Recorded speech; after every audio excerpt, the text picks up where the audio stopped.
మంచిది. అందరూ కూడా కొద్ది మాటలు జాగ్రత్తగా వినటి కొరకు సిద్ధపడదాం. కొద్ది మాటలు శ్రద్ధగా వినచ్చు. దేవుని యొక్క సన్నిధిలో ఈ దినమున మనము ఒక విషయం ధ్యానించుకొని ప్రార్థన చేసుకుందాం.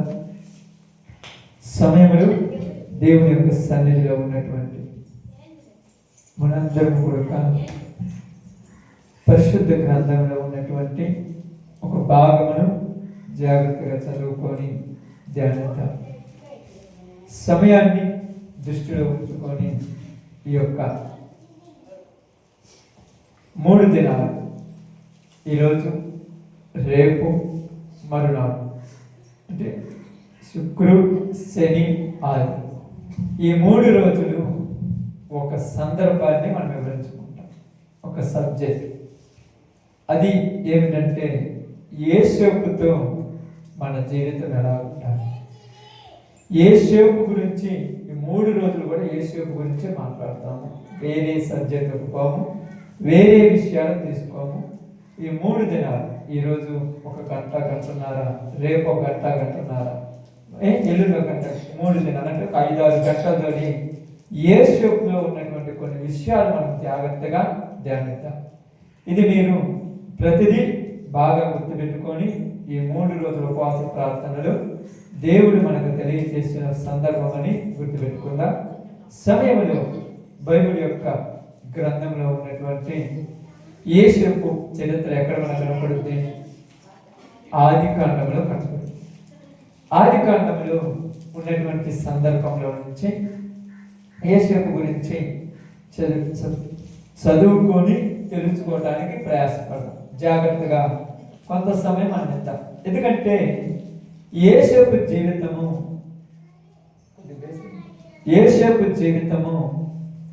మన జీవితాలకు మనము అనుభవించుకున్నప్పుడు యేషోపు జీవితంలో ఉన్నటువంటి కొన్ని లక్షణాలు మనం చూసినప్పుడు మన జీవితంలో మనం కూడా ఎలా ఉండాలి.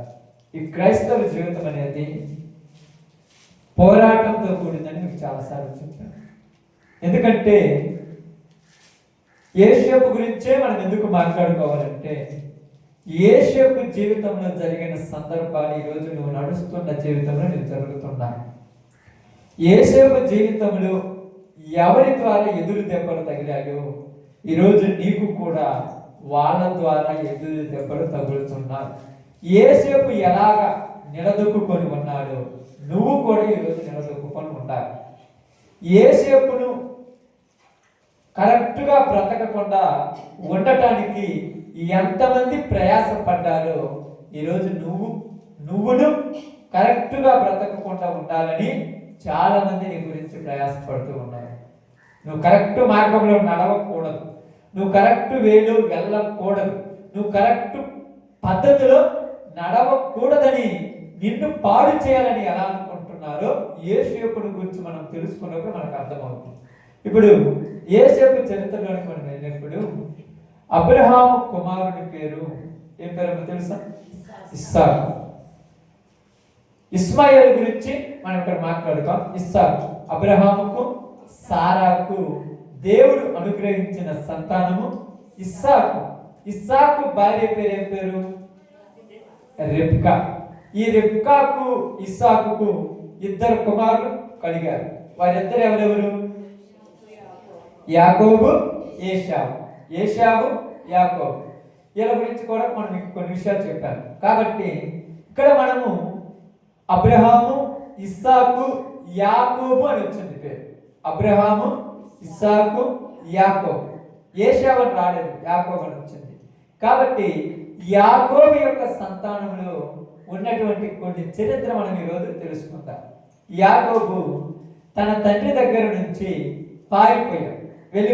వెళ్ళిపోయి తన మామ యొక్క కుటుంబం దగ్గరగా చేరిన తర్వాత తనకు ఇష్టమైనటువంటి, తన ప్రియురాలైనటువంటి, తనకు నచ్చినటువంటి రాహేలును ప్రేమించి రాహేలు కోసము 7 సంవత్సరాలు కొలువు చేశారు. 7 సంవత్సరాలు కొలువు చేసిన తర్వాత తన మామ రాహేలునిచ్చి పెళ్లి చేసి లేయాను యాకోబు దగ్గరకు పంపించాడు. తన మామ తన మోసం చేశాడని తెలుసుకున్న యాకోబు ఇది కరెక్ట్ కాదన్నప్పుడు, ఇదిగో పెద్దవాళ్లకు పెళ్లి చేయకుండా చిన్నపిల్లలకు పెళ్లి చేయటము మా కుటుంబంలో పద్ధతి కాదు, కాబట్టి పెద్ద కుమార్తెను నీకు ఇచ్చాను. మరలా నీకు రాహేలు కావాలంటే మరలా 7 సంవత్సరాలు నువ్వు రాహేలు కోసము కొలువు చేయమన్నప్పుడు మరలా 7 సంవత్సరాలు రాహేలు కోసం కొలువు చేశాడు. 7 సంవత్సరాలు కూడా ఎలా అయిపోయినాయంట? 7 దినాలుగా గడిచిపోయారు. ఎందుకని? నీవు దేన్ని ప్రేమిస్తావో అది నీకు ఇష్టంగా మారిపోతే. యాకోబు రాహేలుని ప్రేమించాడు కాబట్టి కష్టం కొడక ఇష్టమైపోయింది. కష్టం కొడక, శ్రమల కొడక, బాధల కొడక సంతోషంతో అనుభవిస్తున్నాడు. అందుకని 7 సంవత్సరాలు 7 రోజులుగా గడిచిపోయాయి యాకోబు. ఈరోజు నువ్వు దేవుణ్ణి ఇష్టపడితే ఎంత కష్టమైనా కూడా ఇష్టంగా చేయాలి. నువ్వు దేవుణ్ణి ప్రేమిస్తే, ప్రేమించకపోతే పక్కన పడతాం. చూడండి, యాకోబు జీవితంలో యాకోబు రాహేలుని ప్రేమించాడు కాబట్టి యాకోబు దేన్ని పట్టించుకోలేదు, దేనిని పట్టించుకోలేదు. ఆ రాహేలు కోసం ఎదురు చూస్తూ 7 సంవత్సరాలు కొలువు చేశాడు. ఇప్పుడు రాహేలుని వివాహం చేసుకున్నాడు. ఇప్పుడు వివాహం చేసుకున్న తర్వాత రాహేలుకు కుమారులు కుమార్తెలు కలగలేదు. లేయాను దేవుడు దర్శించి లేయాకు పిల్లలు పుట్టడం ప్రారంభించారు. అప్పుడు ఏం జరిగిందంటే ఆదికాండంలో కొద్దాం 30వ అధ్యాయము. ఆదికాండం 30వ అధ్యాయము 1వ వచనం మనం జాగ్రత్తగా చదువుదాం. రాహేలు తాను యాకోబునకు పిల్లలు కనకపోవుట చూచి తన అక్క యందు అసూయపడి యాకోబుతో నాకు గర్భఫలము నిమ్ము, లేని ఎడల నేను చచ్చేదనెను. ఎవరితో మాట్లాడుతున్నారు? రాహేలు యాకోబుతో మాట్లాడుతుంది. ఏమని మాట్లాడుతుంది? బాగానండి. యాకోబు రాహేలుని ఏం చేశాడమ్మా? ప్రేమించి పెళ్లి చేసుకున్నాడు. ప్రేమించి పెళ్లి చేసుకున్నటువంటి యాకోబుతో ప్రేమించిన రాహేలు ఏమంటుందంటే నాకు పిల్లలని ఇవ్వు అంటుంది. ఎందుకన్నది పిల్లలు ఇవ్వమని? అసూయ. నీకు వేరే వాళ్ళ కలిగినది నీకు లేకపోతే నీకు వాళ్ళ పట్ల ఏం కలుగుద్ది? అసూయ. అసూయ ఎముకలకి ఏమవుతుంట? కుళ్ళు. ఇప్పుడు రాహేలులో అసూయ కలిగింది. ఈ అసూయతో ఏమంటుందమ్మా? చచ్చిపోతానంటుంది. ఎవరికో ఏదో ఉన్నదని నీకు లేదని నువ్వు చచ్చిపోవటం కరెక్ట్ కాదు. అర్థమైందా? వాళ్ళకున్నది నాకు లేదు, వాళ్ళకున్నది నాకు లేదు అని రాహేలు రోజు రోజుకు ఏం చేస్తుంది? అసూయ.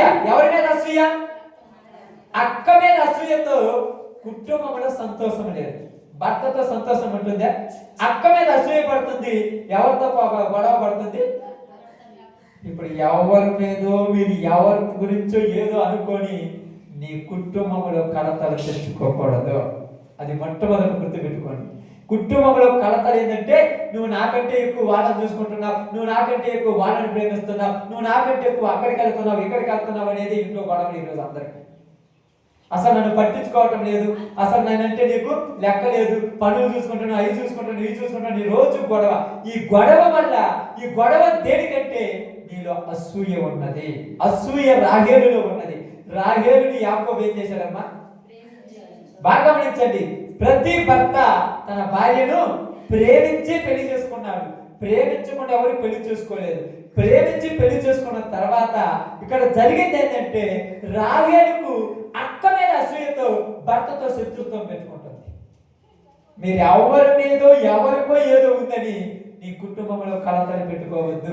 వాళ్ళు పనులు చేసుకుంటున్నారు, వీళ్ళు బాగున్నారు, వాళ్ళు బాగున్నారు, మనం ఎలా తగలబడిపోతున్నాం ఏంటని నీ కుటుంబంలో కలతలు తెచ్చుకోవడానికి కారణం ఏంటంటే పక్కన వాళ్ళకు ఉందని నీకు లేదని.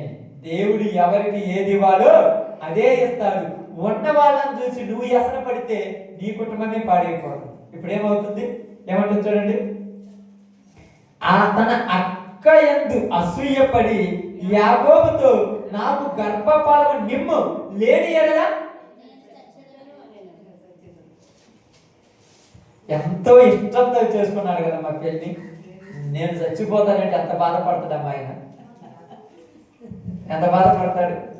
అప్పుడప్పుడు మనం కూడా ఏమంటాము, వెళ్ళిపోతా, ఎంత బాధపడతారు చెప్పండి. వాళ్ళకి మీరంటే ఎంత ప్రేమ. కొన్ని పనులలో మిమ్మల్ని పట్టించుకోలేదని మీరు అనుకుంటున్నారు, పట్టించుకోకుండా ఏముండరు. కానీ పనుల బిజీలో ఉన్న చివరికి నువ్వే గుర్తుంటావు. నువ్వంటే ఇష్టం ఉంది కాబట్టి ఎక్కడ తిరిగినా, ఏ చెత్తవాళ్ళు వేసినా, ఏ అంటారు చూడండి, ఏ యొక్క డొక్కలలో ఒక్కలలో తిరిగి వచ్చినా నువ్వు స్వతంత్రురాలు, నీ మీద ప్రేమ ఉంది కాబట్టి నీ దగ్గరికి వస్తాను. అది గుర్తుపెట్టుకోవాలి ఎప్పుడైనా. మనం ఏమంటామంటే నువ్వు అక్కడ తిరుగుతున్నావు, ఇక్కడ తిరుగుతున్నావు, ఎక్కడ తిరిగినా నీ దగ్గరికి వస్తున్నాడంటే నువ్వంటే ప్రేమ ఉందని, లేకపోతే వదిలేయాలి. ఇప్పుడు లేయాతో యాకోబు ఉన్నప్పుడు రాహేలుకి ఏమనిపిస్తుందంటే, నువ్వు అక్కడ బాగా చూసుకుంటున్నావు, నన్ను బాగా చూసుకోలేదు అంటే నేనంటే నీకు ప్రేమ లేదా? నువ్వంటే ప్రేమ లేకపోతే 14 సంవత్సరాల నీ కోసం కొలువు చేస్తాడా? అంటే ఇక్కడ ఏం జరిగింది? లేయాకుంది, నాకు లేదు అన్న అసూయ. ఈరోజు అసూయ లేని ఎవరున్నారమ్మా? లేదా? నేను ఎవరున్నారా? వాళ్ళకు చూడు, నెలకొక చీర, నెలకొక బంగారం గొలుసులు చేపుతున్నారు, అసలు నన్ను పట్టించుకోవట్లేదు, నేనంటే ప్రేమ లేదంటారు. ఎవరు చెప్పారు? వాళ్ళకున్నది నాకు లేదు అనుకోకూడదు, తప్పది. ఎవరు అనుకున్నారు ఇక్కడ? చేతనైందైతే చేయగలడు యాకోబు. యాకోబు చేత కూడా కాదు కనుక చేయలేకపోయాడు. ఈరోజు చేతనైందైతే చేస్తారు, చేత కానీ నువ్వు ఎంత మరిపెట్టినా చేయగలుగుతూ కుదురుతుందా? అందువల్ల ఏమన్నాడు తెలుసా? తన అక్క యందు అసూయపడి ఏమన్నాడు తెలుసా? యాకోబుతో మాట్లాడుతుంది, నేను చచ్చదను. యాకోబు కోపము రాహేలు మీద రగులుకొనగా. ఎంత ప్రేమించాడమ్మా? అంటే నీ భర్తకు నీ మీద కోపం రావడానికి కారణం ఎవరు? ఇక్కడ రాహేలు మీద యాకోబుకు కోపం రావడానికి కారణం ఎవరు? రాహేలేంది? నా చేతగాని తెచ్చేయమంటే నేను ఎక్కడ తెచ్చిచ్చాను? ఇప్పుడు బంగారం తెచ్చేయమంటే ఏదో తల తాకట్టు పెట్టేది తెచ్చిస్తాను, డబ్బులు తెచ్చేయమంటే తెచ్చిచ్చాను, వస్త్రాలు తెచ్చేయమంటే తెచ్చిస్తాను. కానీ పిల్లలను తెచ్చేయమంటే నేను ఎక్కడ తెచ్చిచ్చాను? నేనేమన్నా దేవునికి ప్రతిగా ఉన్నానా? నాకు తలకు మించింది నా వల్ల కాదు. మనకు తలకు మించిన స్తోమత మనం అడగకూడదు. ఎప్పుడైతే అడుగుతావో అప్పుడే నీ ఇంట్లో గోడ మొదలవుతుంది. ఇప్పుడు ఏం చేసిందంట? యాకోబు రాహేలు మీద కోపపడగా వెంటనే ఏమన్నాడు తెలుసా? నాకు తెలుసు నేనంటే ఇష్టం లేదు, అందుకే కోపం వచ్చింది, అందుకే నన్ను కసిపించుకుంటున్నావు, అందుకే నన్ను పట్టించుకోవట్లేదు. కోపం తెప్పించింది నువ్వే, కోపపడటానికి కారణం నువ్వే, అన్ని నువ్వే. ఇప్పుడు మరిచిపోయి కోపపడ్డా మళ్ళా నువ్వు అంటావు నేనంటే ఇష్టం అంటే ఎందుకు కోపపడతావు? ఆ అక్క దగ్గర పోయినప్పుడు మాత్రం నవ్వుతూ మాట్లాడుతున్నావు, నా దగ్గర మాత్రం కోపం తెచ్చుకుంటున్నావు. యాకోబు చూడండి, యాకోబు కోపపడగా అతడు నేను నీకు గర్భఫలమును ఇయ్యకపోయినా దేవునికి ప్రతిగా ఉన్నానా అనేను. అందుకనే తెలుసా? చూడండి, నా కోపం ఎంత, ఆమె యొక్క ప్రతీకారం అంటే అసూయ ఎంతటికి దారి తీసిందంటే, నాకు పిల్లలు కావాలి కాబట్టి నా దాసి అయిన బెల్హాతో పోయి నాకు పిల్లలు అంటుంది. అంటే నీకున్న ప్రేమ, నీకు ఒక దాని మీద ఉన్న పిచ్చి, నీ భర్త ఏం చేసినా కూడా ఒప్పుకునే స్థితికి వచ్చాను. నువ్వు ఎక్కడైనా చావు, నాకు మాత్రం నకిలీ తెచ్చేయమని. నువ్వు ఎక్కడైనా చావు, నాకు మాత్రం ఇల్లు కట్టి. నువ్వు ఎక్కడైనా చావు, నాకు బంగారం కావాలి. నువ్వు ఎక్కడైనా చావు, నాకు డబ్బులు కావాలి అంటున్నాడు. నువ్వు ఎక్కడికైనా పోవు, నాకు పిల్లలు కావాలి. అందుకని ఏమన్నది? నా దాసి ఉన్నది ఇక్కడ. నా దాసి అయినటువంటి ఊరమ్మా బిల్హా ఏమతో పొయ్యి నాకు పిల్లలు. భర్తను మరొక స్త్రీ దగ్గరికి పంపేయటానికి రెడీ అయిందంటే అసూయ ఎంత డేంజర్ చెప్పండి. అసూయ ఎంత డేంజరు. నీకు ఉన్నది నాకు లేదనే స్థితి ఎంతవరకు దిగజారిపోతుందంటే, ఏదైనా చెయ్యి, నువ్వు సావడైనా చావు, రాత్రి పగులైన పని చేయి, నాకు మాత్రం అది తెచ్చిపెట్టు. అసూయ. ఒకళ్ళకు ఉన్నది నాకు లేదనే తృప్తి మనకు ఉండకూడదు. మనకు దేవుడు ఎప్పుడు ఏది ఇవ్వాలో అప్పుడే ఇస్తాడు. ఇచ్చేంత వరకు నీవు నీ కుటుంబంలో సంతోషం ఉండటం నేర్చుకోవాలి. ఇక్కడ అసంతోషం ఉందా? ప్రేమతో చేసుకున్నాడు కానీ ఏ రోజైనా సంతోషం ఉందా ఆయన జీవితంలో? వెంటనే ఏం చేస్తాడు? తప్పక ఆమెను సంతోషపరచడానికి ఈయన తప్పుదారిలోకి వెళ్ళిపోయాడు. ఆమెను సంతోషపరచడానికి ఈయన తప్పుదారిలోకి వెళ్ళిపోయాడు.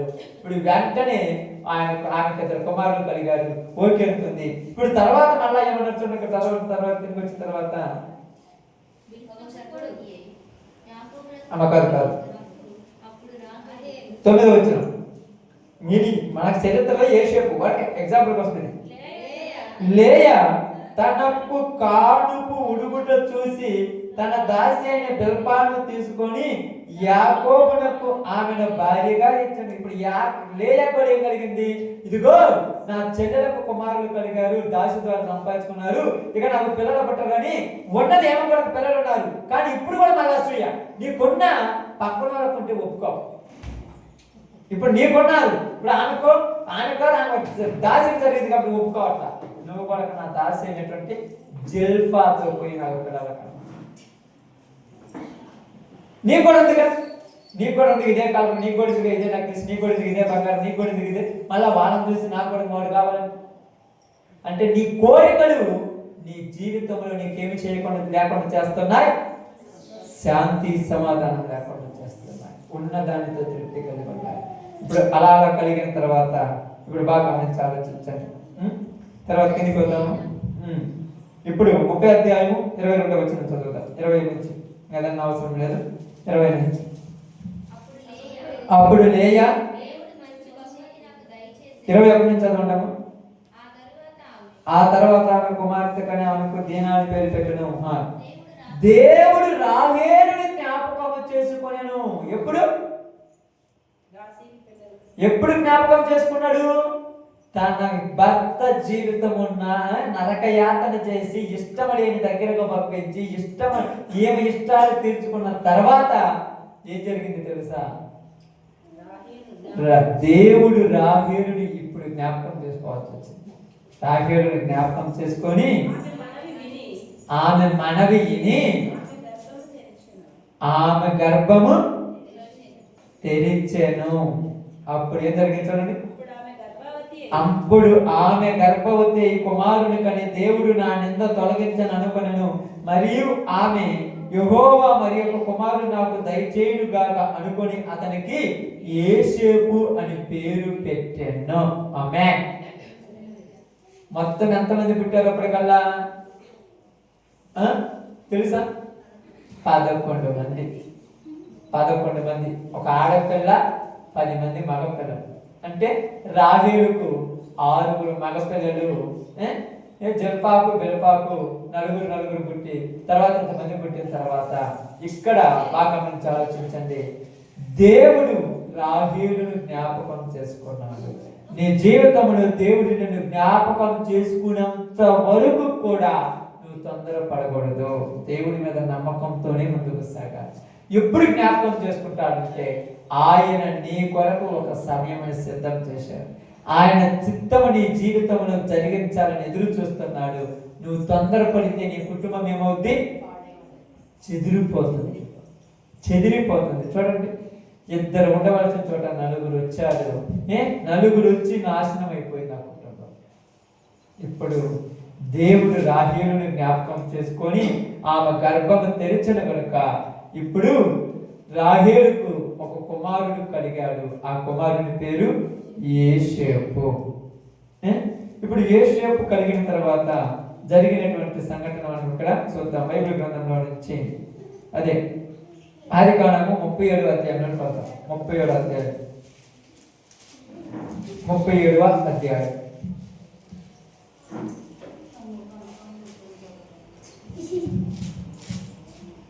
తీసారమ్మా? చదవండి ప్రారంభం నుంచి. యాకోబు తన తండ్రి పరదేశిగా ఉండిన కానాను దేశంలో నివసించను. యాకోబు వంశావళి ఇది. ఇప్పుడు చదవండి, నేనంత అవసరం లేదమ్మా. చూడండి, ఇప్పుడు చరిత్ర అయిపోయింది. కుమారుడు కలిగాడు, యోసేపు పుట్టాడు. యోసేపు పుట్టిన తర్వాత కొన్ని రోజులకు 17 సంవత్సరాలు అయ్యాయి. ఎన్ని సంవత్సరాలు? 1:7 17 సంవత్సరాలు అయిన తర్వాత యాకోబు ఇప్పుడు పెద్దనారం నుండి ఆ యొక్క ప్రాంతంలో నుంచి తన తండ్రి పరదేశిగా ఉండినటువంటి కానానులోనికి వచ్చాడు. కానానులోనికి వచ్చి నివాసం చేస్తున్న తర్వాత యాకోబు యొక్క 12 మంది కుమారులు, తన భార్యలు, తన యొక్క దాసుడు వాళ్ళందరితో జీవనం సాగిస్తూ ఆ యొక్క సంతోషం ఆనందంలో ఉన్నప్పుడు యాకోబు తన కుమారులైనటువంటి 12 మందికి చెప్తూ, అయ్యా మీరందరూ కూడా మందను మేపుకుంటూ వస్తూ ఉండండి అని చెప్పి అలా మందను మేపుకుంటూ వస్తూ ఉన్నప్పుడు ఈ యొక్క యాకోబు కుమారుడైన యోసేపు నడుచుడండి. యోసేపు దాసీల యొక్క కుమారుడు ఉన్నాడు. దాసీలు తెలుసుగా, జల్ఫా, బెల్ఫా. వీళ్ళ కుమారుడైనటువంటి గాదు, ఆషేరు, దాను, నప్తాలి వీళ్ళ దగ్గర ఆయన ఉంటూ ఉండేవాడు. వీళ్ళ దగ్గర ఉంటున్నప్పుడు వాళ్ళు చిన్న తప్పు చేసిన పోయి ఎవరికి చెప్తుంటాడు? చిన్న పొరపాటు చేసిన పోయి తండ్రికి చెప్తుంటాడు. ఎందుకు? నానా మన అన్నోళ్ళు తప్పులు చేస్తున్నప్పుడు ఈడు చేసిన తప్పులు తన తండ్రికి చెప్తుంటే ఈళ్ళకు ఈడు నచ్చేవాడు కాదు, యోసేపు నచ్చేవాడు కాదు. యోసేపు మీద పగ పెంచుకున్నారు, యోసేపు మీద అసూయ పెంచుకున్నారు, యోసేపు మీద ద్వేషం పెంచుకున్నారు, యోసేపు మీద కుట్ర కుళ్ళు అవన్నీ పెంచుకొని యోసేపు అంటే వీళ్ళకి అసలు నచ్చదు, అసలు ఒక్కరికి నచ్చదు. అందుకే మనం అక్కడ చూడండి, యాకోబు వంశావళి ఇది.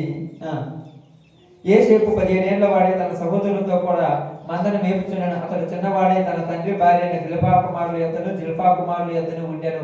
అప్పుడు యోసేపు వారి చెడుతనంలో కూర్చున్న సమాచారం వారి తండ్రి ఎందుకు తెచ్చుచుండువాడు. మరియు యోసేపు ఇశ్రాయేలు వృద్ధాప్యమందున పుట్టిన కుమారుడు కనుక తన కుమారులందరికంటే ఎక్కువగా అతన్ని ప్రేమించి అతని కొరకు విచిత్రమైన నిలువుటంగి పుట్టించను. అతని సహోదరులు తమ తండ్రి అతనిని తమ అందరికంటే ఎక్కువగా ప్రేమించుట చూచినప్పుడు వారు అతని మీద పగబట్టి అతని క్షేమ సమాచారమైనను అడుగలేకపోయేది. ఎవరి మీద పగబట్టారు ఇక్కడ? దేనికి పగబట్టారు చెప్పండి? తండ్రి ఎక్కువగా ప్రేమిస్తున్నాడు. ఇంకా మన తప్పులు ఎవరైతే బయట కడతారో వాళ్ళకి మనకు నచ్చరు. మన తప్పుల గురించి బయట చెప్తే వాళ్ళు అసలు నచ్చరు మనకు. మనం పొగిడేవాడే మనకు నచ్చుతారు. అర్థమవుతుందా?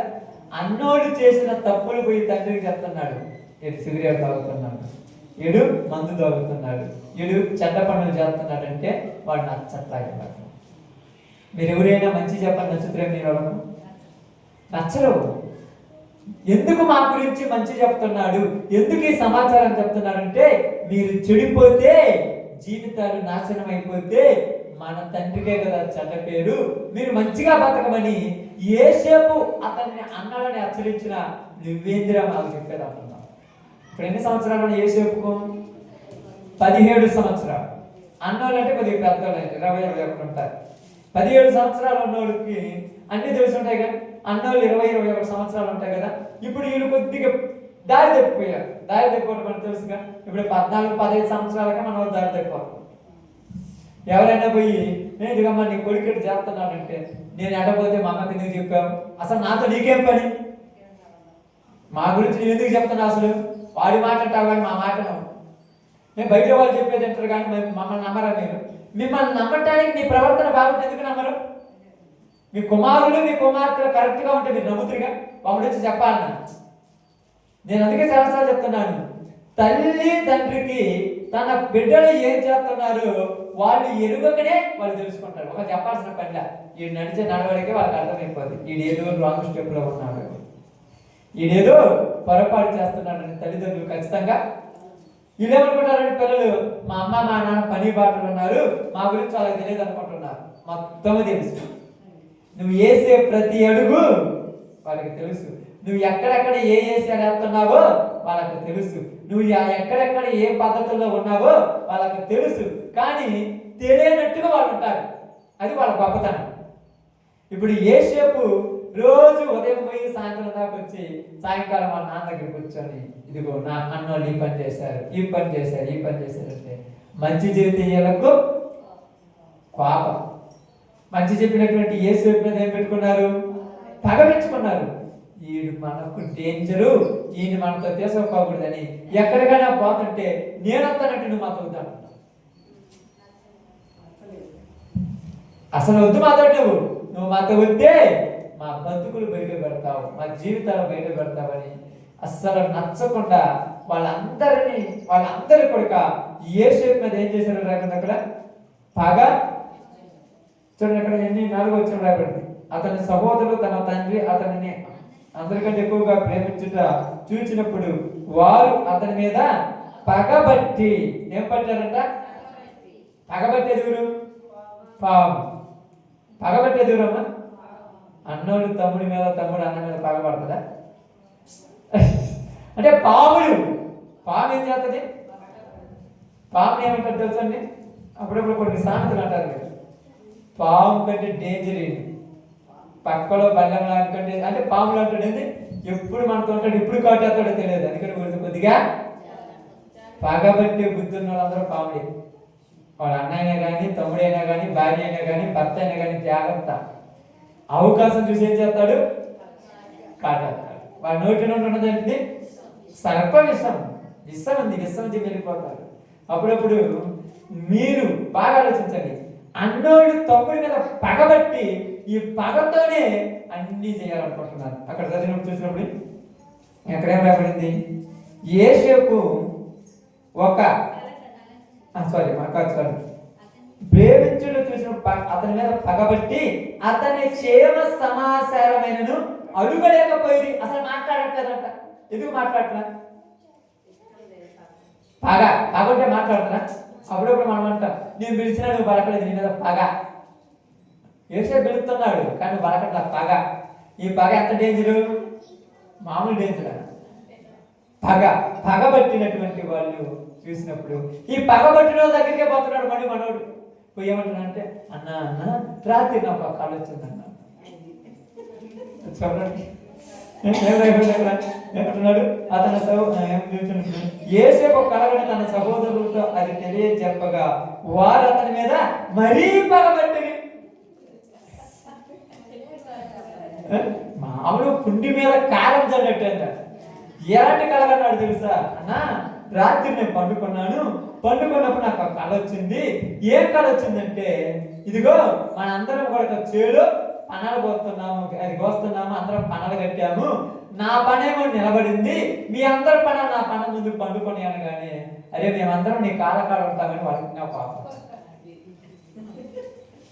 నువ్వేమో గొప్పడివి, మేమేమో నీ కాలకాడ పడి ఉంటామా, మమ్మల్ని నువ్వు తక్కువ చేస్తావని ఇంకా కోపం వచ్చి మరీ ఎక్కువగా పగబట్టాడు.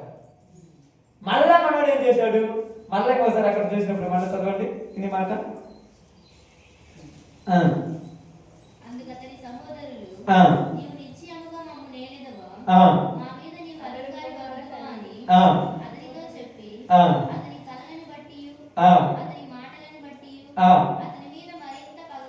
మరింత పగబట్టిరి.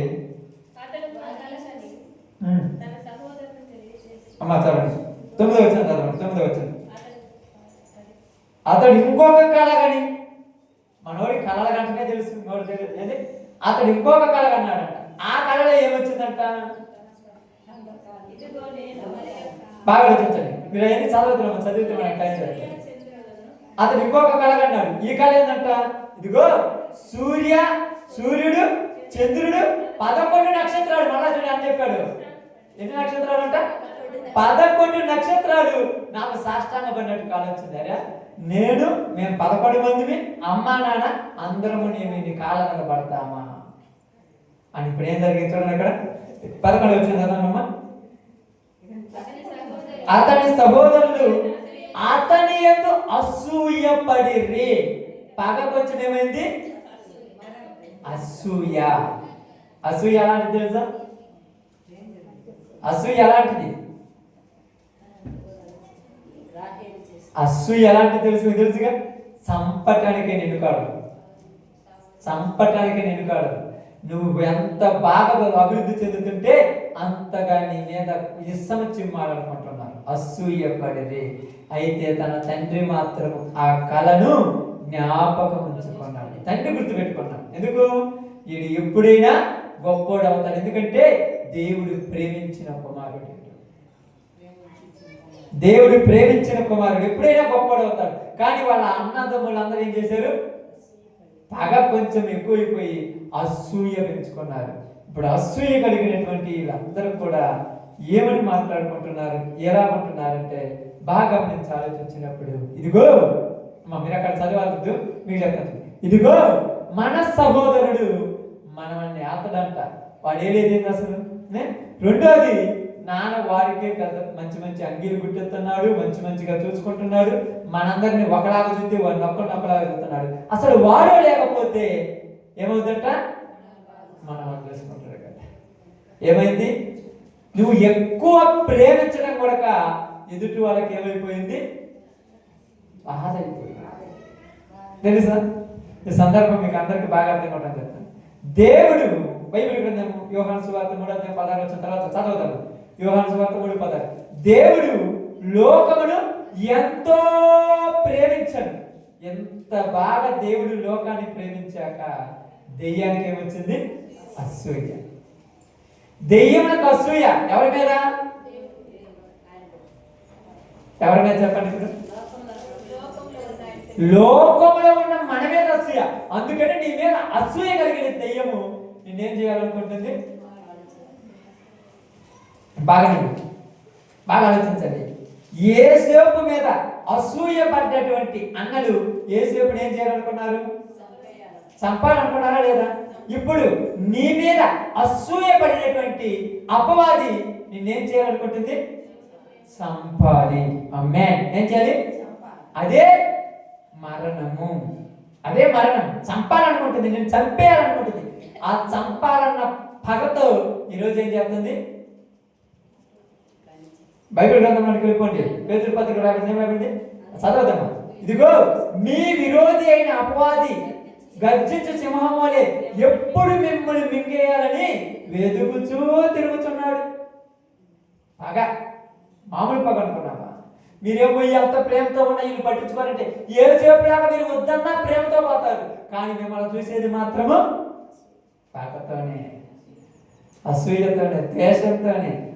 దేవుడి దేవ జరిగింది, పండిందిలే, బాగు మాట్లాడుకున్నారులే, బాగున్నారు అంటే అసూయతో, ప్రేమతో చెప్పడం కాదు ఇది. చూడండి బాగుంటే కాలంలో మీ సహోదరులు కూడా ఈ మధ్య కాలంలో మా పిల్లలు మొత్తం మంచి పద్ధతి ఉన్నారు. ఎవరేంటారులే, ఏంది మాట, ఏంది సంతోషపడుతున్నారా? గట్టించనులే, చంపాయించనులే, పండించనులే, ఏంటి అసూయ పడుతున్నారు? అసూయ. ఈ అసూయ ఎందుకు వచ్చిందంటే నీవు దేవుని పెట్టావు, వాడికి నువ్వు నచ్చల.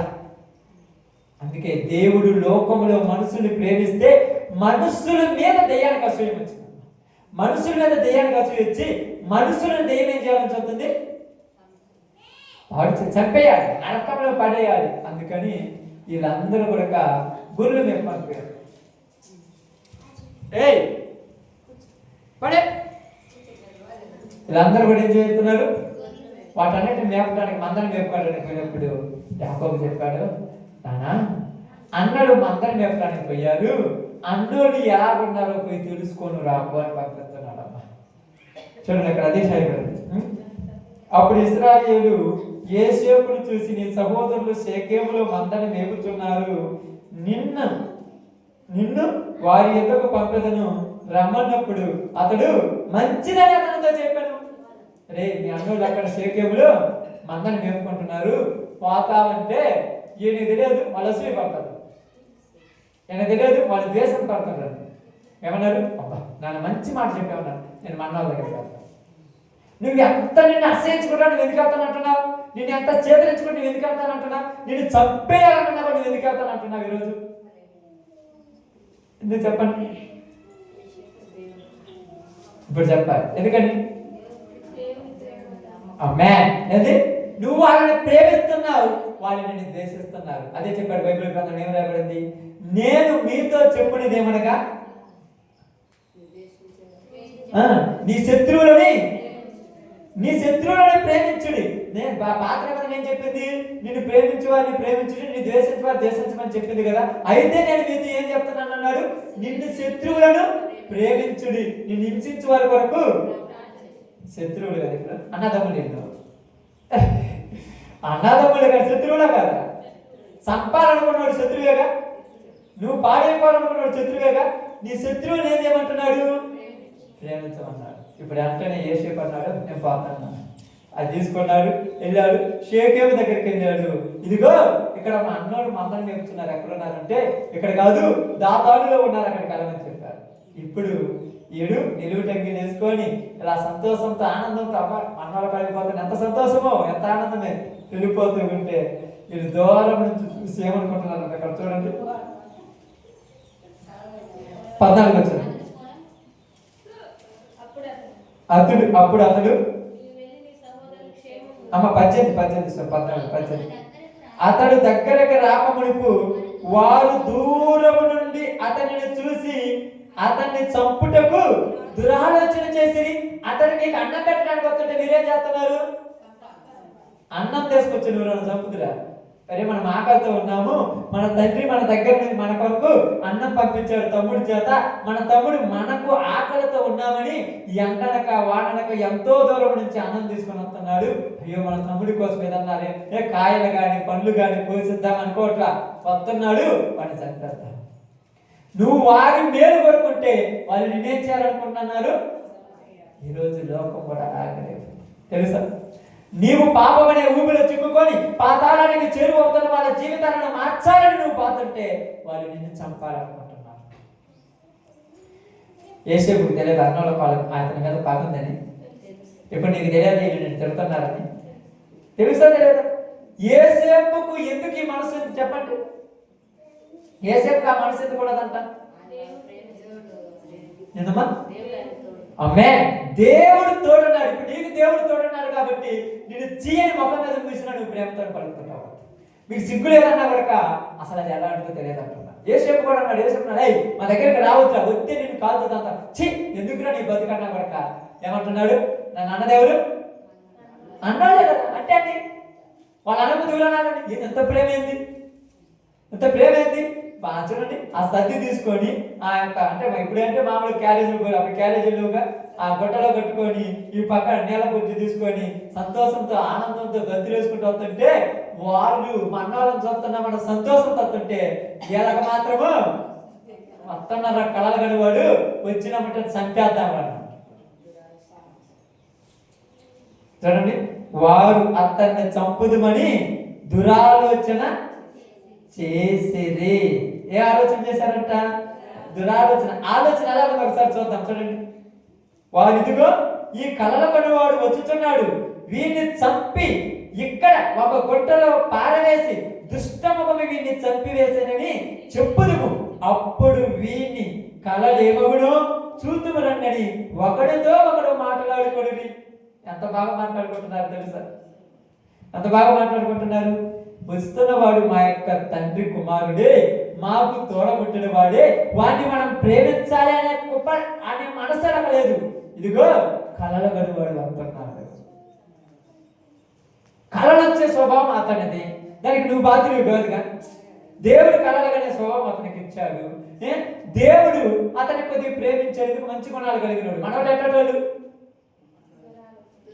ఎలాంటోళ్ళు ప్రారంభంలో చదువుకున్నాం కదా, ఎలాంటోళ్ళు ఇటు చిన్నప్పటి నుంచి పాపం చేసేవాళ్ళు. వీళ్ళు పాపం చేసి పచ్చారు పోతున్నాడు. నాన్న ఇదిగో అన్నోళ్ళు చేస్తున్నారు, నాన్న ఇదిగో వాడు సిగరెట్ తాగుతున్నాడు, వీడు బంగారు తాగుతున్నాడు, వీడు గంజాయి తాగుతున్నాడు, నాన్న వీడు అది కళ్ళు తాగుతున్నాడు నాన్న అంటే, రే తప్పురా మీరు అలా చేయకూడదు అంటే మా గురించి నాన్నకు చెడ్డగా చదువుతాడు. నువ్వు చేసిందా చెప్పింది, చేయదేమని చెప్పాడా? నువ్వు చేసి చెప్పిన అయినా కూడా వీళ్ళందరూ ఏం చెప్తున్నారు? అతని మీద పగ పెట్టుకున్నా మళ్ళా వాళ్ళకి చెప్తున్నాడు, అన్న నేను రాత్రి ఒక కలగన్నాను తెలుసా, ఒక కలగన్నా పోయి అంటే అదే నేను ఒక చెప్పినాడు తనకాయ నిలుచుకుంటే వదలదు. అప్పుడప్పుడు అంటగా నువ్వు కూకుంటే వదిలేదురా తలకాయ నొప్పి అంటే. ఇప్పుడు వస్తున్నప్పుడు వాళ్ళ ఆలోచన, ఒక ఆలోచన ఏంది, వీడు వస్తున్నాడు వీడిని చంపుదాం. ఒక మనిషిని ఒక మనిషి చంపటం అనేది మామూలు విషయం. అసలు సంపాదనంత పగడీలో వచ్చిందంటే నువ్వెవరివి? వాళ్ళు అలా మాట్లాడారు, వీరిని దుష్ట మృగము, వీరిని చదవండి ఆ మాట చదవండి, దుష్ట మృగము వీరిని తిని తిన్నదెవరు అంటే ఇది దేంతో సమానం? పోయిన ఆదివారం అదే కదా మనకి చెప్పింది. మనుషులు ఎలాంటి వాళ్ళు అంట? ఎలాంటి వాళ్ళు? పశువులు స్వభావం వచ్చింది. సొంత తోడబుట్టిన తమ్ముడి మీదే పగ పెంచుకున్నాడంటే మనిషి అనాలా లేకపోతే జంతువు అనాలమ్మా? ఆమె చిన్నప్పుడు ఒకే పళ్ళంలో తింటున్నప్పుడు, ఒకే తల్లి దగ్గర పాలు తాగుతున్నప్పుడు అన్న మీదకి ఎవరుంటే అన్న మీద కొత్త నిద్రపోయి కొట్లాడారు. వాళ్ళ అన్న కొంచెం ఏం చేస్తే నువ్వు కొంచెం నేను కొంచెం తిందామన్నారు. ఇదిగో మిగిలితే మా అన్నే కదా మా తమ్ముడే కానీ ఒకే పళ్ళంలో తిన్నారు. కానీ పెద్ద అయిన తర్వాత ఏమంటున్నారు? వాడెవరు నేనెవరు, ఇద్దరు చిరాకొత్త పెట్టుకొని తిరగబడి. ఇప్పుడు ఏమైనా మనుషులు అందామా జంతువులు అందామా చెప్పండి? ఇప్పుడు చెప్పండి, మనుషులు అంటారా జంతువులు అంటారా? తమ్ముడు బాగుపడుతుంటే అన్నేం చేయాలి? నా తమ్ముడు బాగుపడ్డాడు, మా వాడు గొప్పవాడని ఘనంగా చెప్పుకోవాలి. వాళ్ళ తమ్ముడు బాగుపడుతుంటే అన్నేం చేస్తున్నాడు? అసలు ఎసరం పడుతున్నట్టే వీడు పెద్ద జంతువే. మీ తమ్ముడే కదా, మీ అన్నే కదా. అన్న తమ్ముళ్ళ మీద ప్రేమలు ఉండాలా, పగలు ఉండాలా? మరి పగ వచ్చిందంటే ఊరు పెట్టారు దుష్ట మృగం, దురాలోచన, దుష్టముగాడు, దెయ్యాలు పెట్టారు. దేనికోసం ఇదంతా? దేనికోసం? నా తమ్ముడే కదా అనే ఆలోచనలో ఉంటే అంత బాగుండేది. మా అన్నే కదా, ఎవరికన్నా ఒకటే కదా. నా కష్టం వచ్చినా, నష్టం వచ్చినా, ఇరుకులు వచ్చిన, ఇబ్బందులు వచ్చినా వీళ్ళు కాకపోతే ఎవరు వస్తారు అనే ఆలోచన నీకుంటే పగ నీలో ఉండదు. ఇప్పుడు ఎలా ఉందా? వీడు చస్తే మనకు బాబు, వాడు చస్తే నువ్వేం చేసుకోవాలి? చచ్చిలో ఏం చేస్తారంట? ఒక గొంతల యాత్ర అంట. చచ్చిలో ఏం చేస్తారంట? గొంతల యాత్ర అంట. ఇంటికి వెళ్ళిపోయి నాన్న అడిగితే ఏం చదువుతారంట? మృగం చెప్పింది. నాన్న అంటాడు, ఏ మృగము, మీరా వాడా? పంపదీసి అడవిలో తిరుగుతున్న మృగాలా, ఏమన్నా తిరుగుతున్న మృగాలా? చెప్పింది. అడవిలో కొన్ని మృగాలు తిరుగుతుంటాయి, ఊర్లో కొన్ని మృగాలు తిరుగుతుంటాయి. అడవిలో తిరిగే మృగాలా, ఈ ఊర్లో తిరిగే మృగాలా? చెప్పింది. అడవిలో తిరిగే మృగాలన్నా భయపడితే భయపడతాయి, ఈ మాత్రం భయపడవు.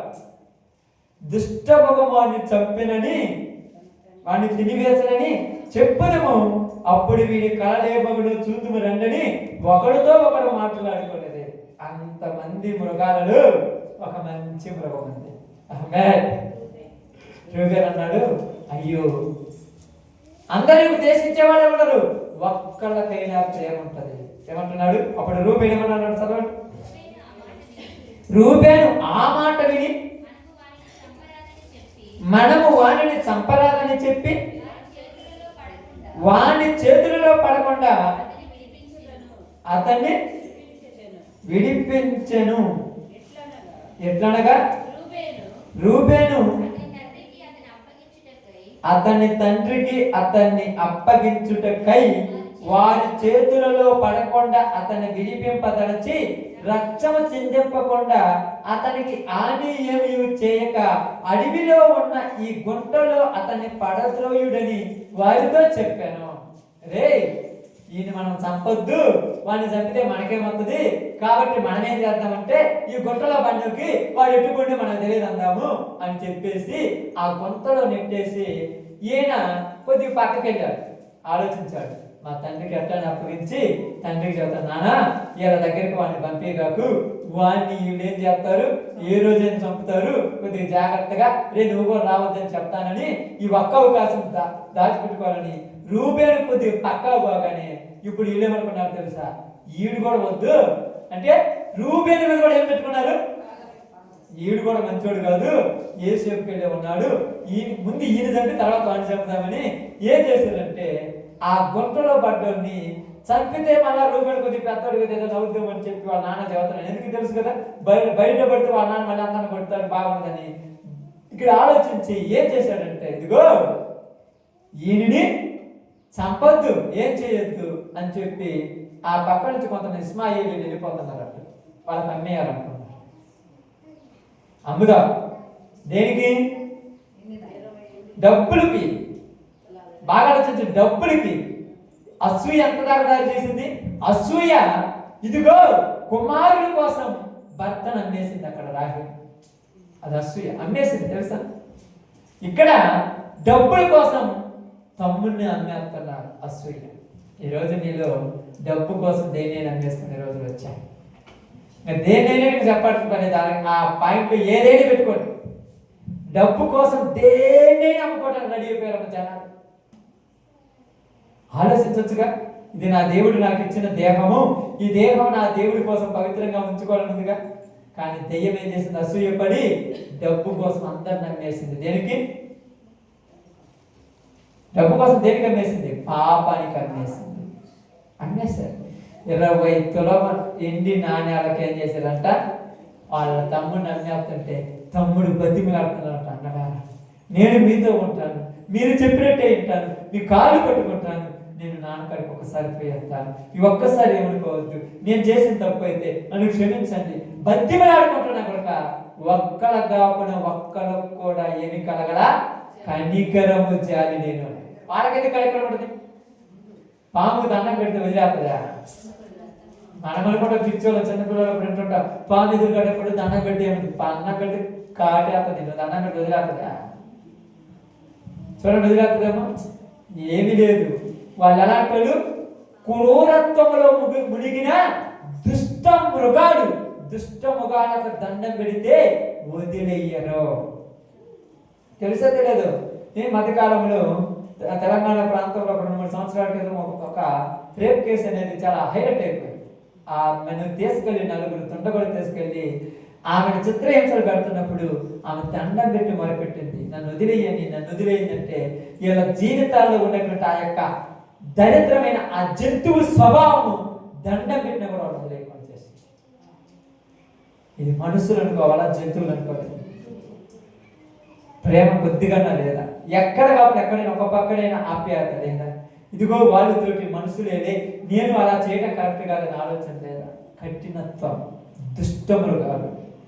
జంతువులు ఎలాగైతే మనుషులను చూసినప్పుడు ఆకలేస్తున్నప్పుడు వేరే జంతువుని తినేటప్పుడు కనికరం లేకుండా ఉంటాయో, అలాగే మనుషులు కూడా వేరే వాళ్ళ మీద పడుతున్నప్పుడు కనికరం అనేది ఎలా కలదు? ఎందుకు ఈ జంతువు కనికరం లేకుండా? ఉదాహరణ చూడండి, సింహం కానీ పులి కానీ ఒక తోడేళ్ళు కానీ లేకపోతే జింకను కానీ చూసినప్పుడు అది పరుగులు చెప్తున్నా కూడా దాన్ని వెంబడి ఎందుకు చంపేస్తుంది? దీని ఆకలి కోసం. ఆకలి కోసం చంపుతుందంటే అది మృగం. మరి నీవు నీ కోరిక కోసం వేరే వాళ్ళని చంపేయటం కరెక్టేనా? నీ కోరిక కోసం నీ శరీరాన్ని అమ్ముకోవడం కరెక్టేనా? ఇలా మనుషులు అలా పశువులు అన్నారు. అది అందుకే ఈ పాయింట్ నేను మొదటి పాయింట్ చదువుతూ కూకున్నప్పుడు, దుష్ట మృగాలంటే అన్నోళ్ళ లేకపోతే జంతువులా? ఎవరిక్కడ దుష్ట మృగాలు? దుష్ట మృగాలు తినేసేయంటే అసలు కొద్దిగానే జాలి ఉందా? బతిమిలాడుకుంటున్నాడు, తెలుసా? బతిమిలాడుకుంటున్నాడు, అయ్యా అన్న నేను వస్తానన్న మీతో, నేను ఉంటానన్న కనుక అవసరం లేదు, నువ్వు ఉంటే మా మీద ప్రేమ చూపించు, నువ్వు ఉంటే మమ్మల్ని పట్టించుకోడు, నువ్వు ఉంటే మమ్మల్ని అసలు దగ్గర కొరాని అసలు అని అమ్మేశారు. ఇప్పుడు వాళ్ళు తీసుకెళ్ళిన తర్వాత ఇప్పుడు వెంటనే రూబేను వచ్చి చూసి తమ్ముడు ఏంటంటే వాడిని అమ్మేశారు. చూడండి, అక్కడ కిందికి వచ్చిందా? నాకు రాకండి. 25 వచ్చిన అనుకోండి, చూడండి. 29. రూబేను ఆ గుంటకు తిరిగి వచ్చినప్పుడు యోసేపు గుంటలో లేకపోగా అతడు తన బట్టలు చింపుకొని తన సహోదరుల యొద్దకు తిరిగి వెళ్ళి, చిన్నవాడు లేడే, అయ్యో నేను ఎక్కడికి పోదును? వారు యోసేపు అంగీని తీసుకొని ఒక మేక పిల్లను చంపి దాని రక్తములో అంగీ ముంచి ఆ విచిత్రమైన నిలువుటంగీని పంపగా వారు తండ్రి యొద్దకు దాన్ని తెచ్చి, ఇది మాకు దొరికెను, ఇది నీ కుమారుని అంగీ అవును కాదు గుర్తుపట్టమని చెప్పిరి. అతడు దానిని గుర్తుపట్టి, ఇది నా కుమారుని అంగీయే, దుష్ట మృగము వాడిని తినివేసినని యోసేపు నిశ్చయముగా చేర్చబడినని యాకోబు తన బట్టలు చెప్పుకొని తన నడుమున గోనె పట్ట కట్టుకొని అనేక దినములు తన కుమారుని నిమిత్తము అంగలార్చుచుండగా. ఏం చెప్పింది అంగాడు యాకోబు కూడా? ఆ దుష్ట మృగముని తన కడుపును పుట్టిన బిడ్డలే అని అర్థం కాదు. ఈరోజు దుష్టముగాలు ఎక్కడో ఉన్నాయనుకుంటున్నావు? నీ గర్భవాసములో నుంచి భూమి మీదకి వచ్చిన దుష్టముగా. ఒక తల్లి అంటుంది, అసలు నా కొడుకు ఒక తల్లి అంటుంది, నా కుమార్తెవేనా, అసలు నీకేంది స్వభావం ఏంది, నీకేంది ఇలాంటి బుద్ధి వచ్చిందేంది, అసలు నీకు కొద్దిగానే జాలి లేదా? వృద్ధాప్యములో మనుషులు, వృద్ధాప్యములో ఉన్న తల్లిదండ్రులను డబ్బుల కోసం కాళ్ళతో తంతున్నారు. వాడు అసలు మనిషేనా? కొట్టి పక్కన పడేస్తున్నాను, నువ్వు అవసరం లేదు నాకు. అసలు వీళ్ళు మనుషులనారా జంతువులనా చెప్పండి? నీకెందుకు అంత అవసరం ఏముంది? డబ్బు ఏముంది? ఈ రోజు ఉంటుంది, రేపు పోద్ది. మేము తీసుకుపోతావా? నిన్ను కన్నదే, నిన్ను పెంచిండ్రే, నిన్ను భూమి మీదకి తీసుకొచ్చిండ్రే, నువ్వు చిన్నప్పుడు ఒకటి పోసినప్పుడు, రెండు పోసినప్పుడు నీకు ఎంతో సాకిరి చేసి నిన్ను ముద్దు పెట్టుకుని లాలిచ్చి ఆలిచ్చి ఈరోజు వృద్ధాప్యం అనుకుంటే నాకు నువ్వు అడ్డమయ్యామంటున్నావు. నువ్వు మనిషివి కాదు, జంతువువి. అనుకుంటారు దేవుడు ఏమి రాసిపోయి వాళ్ళు చేసిన పుణ్యం, వాళ్ళు చేసిన పాపం అని. వాళ్ళు చేసింది పాపం కాదు, వాళ్ళు నిన్ను కని పాపం చేశారు. అదే నువ్వు లేకుంటే నాకు పిల్లలే లేరు, నేను ఎక్కడో ఒకటి సత్యాన్ని అనుకుంటుంది. కానీ నువ్వు పుట్టి ఇట్లాంటి పిల్లలు ఎందుకు పుట్టారని ఏడుతున్నారు చాలా మంది. అదే నిన్ను పుట్టమన్నట్టు ఏమనుకుంటారు, నాకు పిల్లలు పుట్టలేదని ఏ వృద్ధాశ్రమంలో అనాథాశ్రమంలో బతికేస్తారు. ఇప్పుడు నువ్వు పుట్టి కూడా పక్కగా నెట్టేయబడుతుంటే వీడు జంతువు అనిపించింది. ఈరోజు జంతువులు పుట్టారు. ఏమంటున్నారు? నాన్న ఏడుస్తున్నాడు, బట్టలు చెప్పుకుంటున్నాడు, గోజాడుతున్నాడు. ఒక్కడికి కాకపోతే ఒక్కడికి మనసు కలగలేదా? నాన్న నీ కుమారుడు చచ్చిపోలేదు నాన్న, ఇదిగో మేము పక్కన కన్నేసామని ఒక్కడి కాకపోతే ఒక్కడేం చెప్పొచ్చుగా. తండ్రి ఏడుస్తున్నా ఓదార్చడానికి పై నటన. దేనికోసం? దేనికోసం? ఆమె మంచోడు అనిపించుకోవడానికి ఓదార్చడానికి పై నటన. ఏం కాదులే నాన్న, వాడు పోతే మేము లేమా? అంతే కదా ఓదార్చది. పోతే లేమా? యానించరు. ఎక్కడి నుంచి అన్నారు? దేనికోసం అన్నారు? అర్థం కావట్లేదు. చూడండి, దుష్ట మృగము వాణిని చంపెను. చెప్పేటప్పుడు నోరు ఎలాగొచ్చింది? ఒక తండ్రితో ఒక పిల్లలు ఇలాంటి అబద్ధాలు చెప్పడానికి ఒక నోరు ఎలాగొచ్చింది అర్థం చేసుకోండి. ఎవరితో చెప్తే చెప్పాలా? కన్న తండ్రితో కన్న బిడ్డలు అబద్ధాలు చెప్తారు. తన తమ్ముడు చచ్చిపోయాడు. చంపింది ఎవరంట? నాన్న మాకు తమ్ముడు నచ్చలేదు, అందుకే మేము నెట్టేసాము నాన్న, వాడు మాకు వద్దు నాన్న చెప్పేస్తే షబాస్ అని చెప్పేవాడు. కానీ అబద్ధాలు చెప్తున్నావు. వృద్ధాప్యంలో ఉన్న తండ్రిని ఏడిపిస్తున్నావంటే అసలు మనిషివే నువ్వు? వృద్ధాప్యంలో ఉన్న తండ్రిని ఏడిపిస్తున్నావంటే నీ మనిషి అన్నాడా? కనికరం కొద్దిగైనా ఉంటుందా? జాలి కొంచెమైనా ఉంటుందా? ఆ గోజాడుతూ ఏడుస్తూ ఆ పక్కన పడిపోయినప్పుడు ఎట్నే ఉండాలి అంటున్నావంటే నువ్వు అసలు మనిషివేనా? నువ్వు కూడా చిన్నప్పుడు గోజాడినా, ఏడ్చినా, రోధించినా, లేని కొన్ని ఇబ్బందులు పెట్టినా ఏ రోజు కూడా నువ్వు ఏడుతుంటే పోయి సుఖంగా పక్కన పడుకోలేదు నీ తల్లి, నీ తండ్రి. గుర్తుపెట్టుకో. నువ్వు ఏడుతుంటే రూములోకి వెళ్ళి తలుపేసుకొని పక్కన పడుకోలా. నా బిడ్డ ఏడుస్తుందని అన్ని చంపుకొని వచ్చి నీ పక్కన పడుకున్నాను తెలుసా? నీ తల్లి, నా బిడ్డ నాకు కావాలి. ఈరోజు నువ్వు నీ తండ్రి పెద్దలు, నీ తల్లిదండ్రులు పెద్దలైన తర్వాత వాళ్ళు ఏడుతుంటే గోజాడుతుంటే ఎదురా ఈ మూలుగుడని తలకాయ పెట్టి పక్కన పడేసి నువ్వు సుఖంగా ఉంటున్నా. ఇలా మనుషులు నాన్న ఏడ్చి బట్టలు చెప్పుకుంటాడు. ఒక్కడి కాబట్టి అక్కడికి మనుషులు రావద్దా? ఒక్కడికైనా మనుషులు రావాలి కదా. నానా ఇది కరెక్ట్ కాదు నాన్న, వాడిని చనిపోలేదు నాన్న, వాడు బతికాడు వేరే ఊరికి పోయాడని చెప్తే ఎంత సంతోషపడేవాడు. చెప్పడా? నోరు రాదు. నోరు వస్తుందా? అందరి దగ్గర మంచోలే, కానీ వీళ్ళ దగ్గర మంచోలే. అందుకేమన్నారు తెలుసా? అతడు అంగలార్చుచుండగా యాకోబు తన బట్టలు చెప్పుకొని తన నడుము గోనపట్ట కట్టుకొని అనేక దినములు తన కుమారుని నిమిత్తం అంగలార్చుచుండగా అతని కుమార్తెలందరూ అతని ఓదార్చుడికి యత్నం చేసిరి. అయితే అతడు ఓదార్పు పొందనల్లక నేను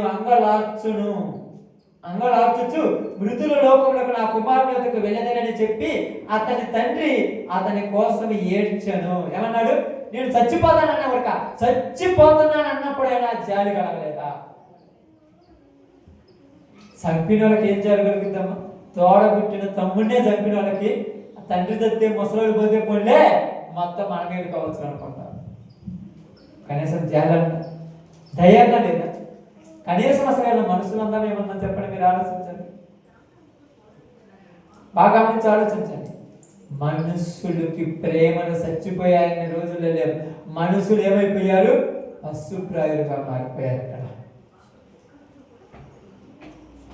తమ్ముడు గోజాడుతుంటే జాలి కలగా, తమ్ముడులే ఓకేలే పేరుకి వెళ్ళలే పక్కన వాళ్ళు అనుకున్నాము, కానీ కన్న తండ్రి ఏడుతున్నా కూడా జాలి కలుగుతుందా? మెసలేలకు ఎంత నీచమైన పరిస్థితుల్లోకి వెళ్ళిపోయాడు. బాగా ఆలోచించండి. ఈ ప్లగ్ తీసిపెట్టు, అది కాదు, ఈ ప్లగ్ స్టెప్లైజర్ దగ్గర ప్లగ్ తీసి.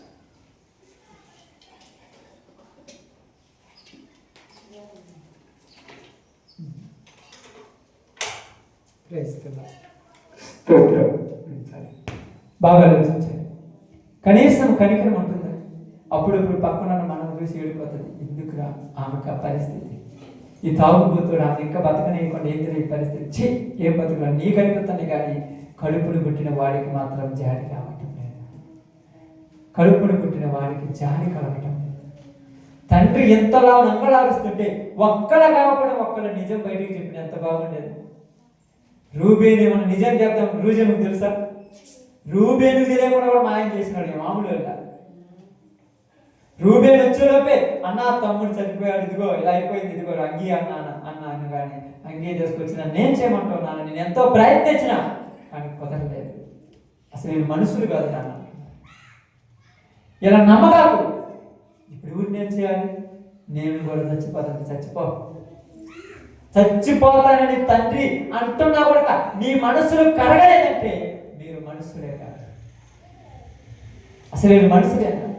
తండ్రి ఏడుతున్నా నేను చచ్చిపోతానని, నువ్వు చచ్చిపోతానని తండ్రి అంటున్నా కూడా నీ మనసు కరుగుతుందా? కరగచ్చు కదా. ఒకసారి దండం పెడతారు, బంగారం నాకు చదువుకోను, నేను కష్టపడి నీకు మంచి చేస్తాను, బంగారం నాకు ఖర్చు పెట్టగలకన్నా కూడా నీ మనసులు కరగలేదంటే అసలు నేను మనిషి అన్నారా?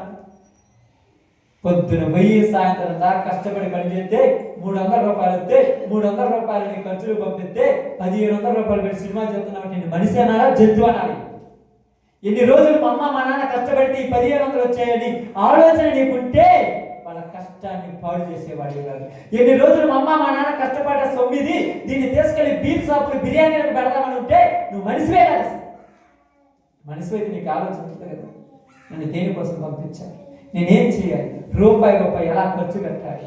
అసలు నాన్న ఎంతలా ఏడుస్తుంటే అంటారు అప్పుడప్పుడు, నువ్వు మేము చచ్చిపోతాంరా మీకు సంపాదన, అక్కడ నువ్వు ఎందుకు వేస్ట్ ఖర్చు పెడుతున్నావు అంటే, నువ్వు చదివమన్నారు, నన్ను చేతగాను నువ్వు చదివమన్నారు.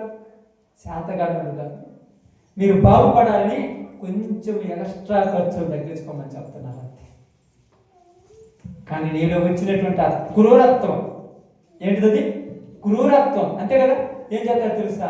తాగుడికి, తిరుగుడికి, వేడికి 500 రూపాయలు ఏందిరా నన్ను ఎత్తి ప్రయోజనం ఇచ్చిన 500 వాడికేం తెలుసు?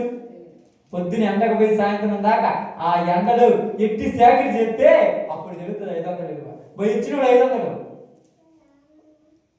500 రూపాయలు చేసిపోయి బీరు బాటిల్ కొనుక్కొని ఎక్కడికి వెళ్ళి ఒక దొంగలాగా ఒక జంతువులాగా లేచి నువ్వు తాగుతున్నావు అంటే మీ అమ్మ రక్తము మీ నాన్న రక్తం అని నీకు తెలిస్తే వాళ్ళ మీద నీకు జాలి లేదు.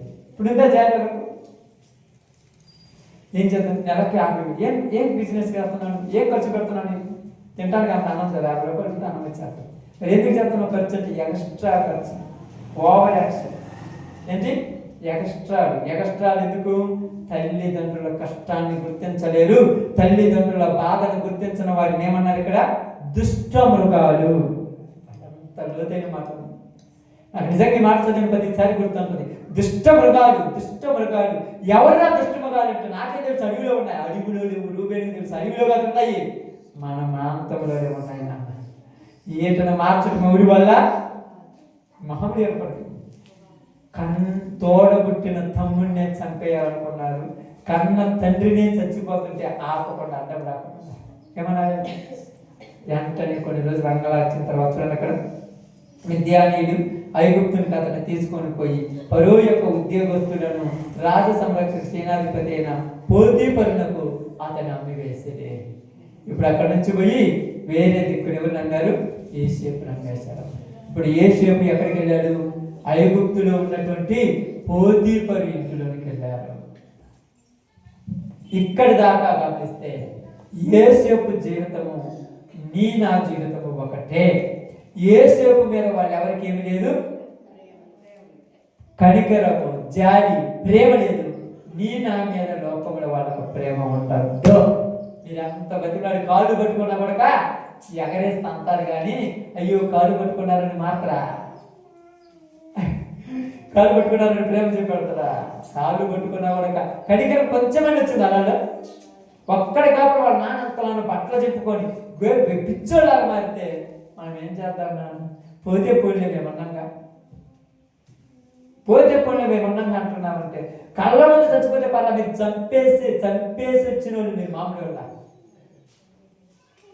చంపేశారు. ఒక రకంగా చెప్పాలంటే చంపేశారు. కానీ ఇక్కడ ప్రేమ అనేది గొప్పది, దేవుడి ప్రేమ. ఇప్పుడు ఏం చేశాడు? దేవుడు యోసేపుకు తోడుగా ఉన్నాడు కాబట్టి ఆ మిద్యాన్ని తీసుకుని ఎవరికి అమ్మేశారు? పోతీఫరు ఇంట్లో ఉన్నటువంటి వాళ్ళకి అమ్మే. కానీ ఐగుప్తులో ఉన్నటువంటి చూడండి ఇక్కడ యోసేపును ఐగుప్తునికి తీసుకొని వచ్చినప్పుడు ఫరో యొక్క ఉద్యోగస్తులను రాజసంరక్షక సేనాధిపతినైన పోతీఫరునపై ఐగుప్తీయుడు అక్కడికి అతన్ని తీసుకొని వచ్చి ఇస్మాయిలీయుల వద్ద అతనిని కొనెను. ఇప్పుడు వచ్చేసి కొనుక్కున్నాడు. ఎవరిని పట్టున్నారు ఇక్కడ? యోసేపు ఎవరు? అమ్మేస్తున్నారు యోసేపును. ఎవరు ఇష్టం వచ్చినట్టు వాళ్ళు అమ్మేస్తున్నారు. బాగా గమనించండి, యోసేపు మనిషి కదా, అమ్మేయొచ్చు. ఈరోజు నీ కోరికలు, నీ అవసరాల కోసం దేవుడిచ్చి నీ శరీరాన్ని అమ్మేస్తున్నారు తెలుసా? డబ్బుల కోసం అమ్మేస్తున్నారు. అసలు మనిషివేనా? కోరికల కోసం అమ్ముకుంటున్నావు, అసలు మనిషివేనా? అమ్మేస్తున్నారు. ఎక్కడ పెట్టి అమ్ముతున్నారు? అక్కడ ఏం లేకపోతే అక్కడ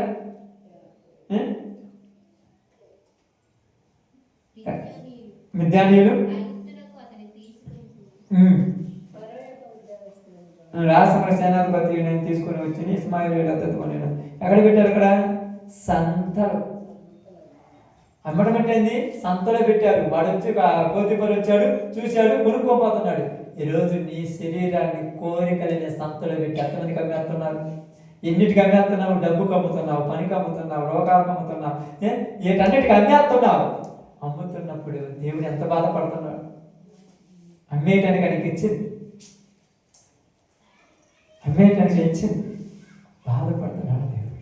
ఇప్పుడు వెంటనే పోతీఫరు కొనకపోయాడు, కొనుక్కొని పోయి తన ఇంట్లో పెట్టుకున్నాడు. ఎవరో ఒకరు ఉంటారు, దేవుడు ఏడవతకు సహాయం చేస్తాడు. తన ఇంట్లో పెట్టుకోగానే తన ఇంట్లో ఎలా ఉన్నాడంట? నమ్మకంగా ఉంటాడు. చూడండి 3వ వచనం చదవండి. యెహోవా యోసేపునకు తోడై ఉండెను గనుక అతడు వర్ధిల్లుచు తన యజమానుడు ఐగుప్తుని ఇంట నుండెను. ఎక్కడికి కూడా నువ్వు కరెక్ట్గా ఉంటే ఏం చేస్తావు? అదే నమ్మకంగా ఉంటే ఏం చేస్తావు? ఎక్కడికి పోయినా దేవుడిని నేను వర్ధిల్లింపజేస్తూనే ఉంటాను. ఎక్కడికి కూడా నీ రేంజ్ మాత్రం తగ్గదు, నువ్వు బాగానే ఉంటావు. అతన్ని అభివృద్ధి పరుస్తున్నాడు. ఇప్పుడు ఐగుప్తుని ఇంట్లో ఉన్నప్పుడు ఐగుప్తుని ఇల్లును కూడా ఆశీర్వదించాడు అమ్మ యోసేపుని బట్టి దేవుడు. ఐగుప్తుడి ఇల్లును కూడా దేవుడు ఆశీర్వదించాడు యోసేపుని బట్టి. నువ్వు ఐగుప్తుని ఇంట్లో పోతే ఆ ఇల్లు ఆశీర్వదించబడింది, ఆ పొలం ఆశీర్వదించబడింది, ఆ మంటలు ఆశీర్వదించబడింది, అన్ని ఆశీర్వదించబడ్డాయి. ఇన్ని ఆశీర్వదించిన దేవుడు యోసేపుని కూడా ఆశీర్వదిస్తుంటే ఇక్కడ వచ్చేదో 4 రోజులు బాగుపడదాం అనుకుంటే ఇక్కడ కూడా మళ్ళీ ఎవరు ఉన్నారు? అమ్మే 2 రోజులు సంతోషం ఉంటే 3వ రోజు నీకు నిద్ర పట్టలేదు. మీరు అనుకుంటారు అమ్మాయి 2 రోజులు బాగున్నాం, ఇంకా పర్వాలేదు, కష్టాలన్నీ తీరిపోయాయి అనుకుంటే అక్కడ మళ్ళీ ఒక శత్రువు తయారైపోయాడు. ఇక్కడ ఊరంట నీకు మేలు చేయాలి, నీ భర్త నిన్ను నమ్మకంగా పెడితే అక్కడ నీ కుటుంబాన్ని ఆశీర్వదించి నీ కుటుంబానికి మేలు చేసి ₹1 కూడా అన్యాయంగా తీసుకోకుండా కష్టపడి పని చేస్తున్న ఈయన మీద ఇక్కడ ఒక దెయ్యం కన్నేసింది. పోతీఫరు భార్య యోసేపు మీద కన్నేసి యోసేపుతో మాట్లాడుతుంది. మనోడి దేవుడి జ్ఞానం కలిగినాడుగా, దెయ్యం జ్ఞానం కలిగినాడుగా, దేవుడి జ్ఞానం కలిగినాడుగా. ఎంత జాగ్రత్తగా ఉంటున్నాడు తెలుసా? ఇటు వల్ల పడితే బాయి, ఇటు వల్ల పడితే నొయ్యి. అప్పుడేమంటాం? ముందు పోతేనేమో నొయ్యి, వెనక పోతే గొయ్యి అన్నట్టుగా మధ్యలో ఉన్నాడు. బ్యాలెన్స్ చేసుకుంటూ పోవాలి జీవితం. ఎక్కడ డిస్టర్బ్ అయినా పడిపోతాం. ఇటు పడితే ఒకటి, ఇటు పడితే మరొకటి, బ్యాలెన్స్గా నడుచుకుంటూ పోతున్నాడు అన్న. ఇప్పుడు రోజు ఏం చేస్తుంది? తొందర చేస్తుంది. మనోడికి తొందర ఉంది. ఇప్పుడు ఎంత వయసు ఉంటుంది మనోడికి? 20 సంవత్సరాల పైన ఉంటాయి కదా. 20-22 సంవత్సరాలు అంటే మామూలు విషయమా? ఆ వయసులో ఎంత కోరికలు ఉంటాయి మనిషికి, అంత లోక సంబంధమైన ఆలోచనలు ఉంటాయి. చూడండి ఒకసారి 25-20 సంవత్సరాలు అంటే ఆలోచన ఎలా ఉంటుంది చూడండి. 18-20 సంవత్సరాలు ఉండబట్టి ఎంత రేంజ్లో ఉన్నాడు. ఇంతగా ఒక స్త్రీ ఆయన నుంచి రెచ్చగొడుతుంటే, అమ్మా నేను నా యజమానుని యొక్క ఆస్తి అంతటి మీద నాకు హక్కు ఉంది, ఏది కూడా నాకు ఇవ్వకుండా వదిలేలా, కానీ నిన్ను తప్ప. ఎంత గుర్తుపెట్టుకున్నాడు తెలుసా?